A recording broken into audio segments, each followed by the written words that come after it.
এইমাত্র অপবিশ্বাস লাল রঙের জামা পরে অনুষ্ঠানে এসে ইতিমধ্যেই মাইকপিস হাতে নিয়ে হিন্দি গান গেয়ে নিজের কণ্ঠে মঞ্চ কাঁপালেন অপবিশ্বাস। হিন্দি গান গেয়ে গান শুনে শাকিব খান মুহূর্তের মধ্যেই চমকে উঠছেন। দেখা গেল শাকিবকে দুর্দান্ত লুকেই ধরা দিয়েছেন চিত্রনায়িকা অপবিশ্বাসকে।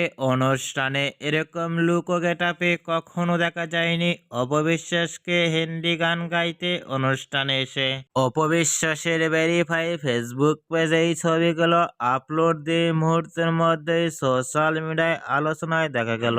অনুষ্ঠানে মাইক পিস হাতে নিয়ে হিন্দি গান গাইলেন নিজের মুখে, যা দেখে ফিটনেস দেখিয়ে ভক্ত ও শুভাকাঙ্ক্ষীরাই অবাক। অনেকটাই সুন্দর লাগলো অপবিশ্বাসের নিজের কণ্ঠে হিন্দি গান গাইতে অনুষ্ঠানে। এইমাত্র অপবিশ্বাস নতুন লুকে ইতিমধ্যেই অনুষ্ঠানে এসে হিন্দি গান গাইলেন নিজের মুখে। অপবিশ্বাসকে অনুষ্ঠানে লাল রঙের জামা পরে লুক ও ফিটনেস দেখে আপনাদের কেমন লাগলো নিচে কমেন্ট বক্সে জানিয়ে দিন।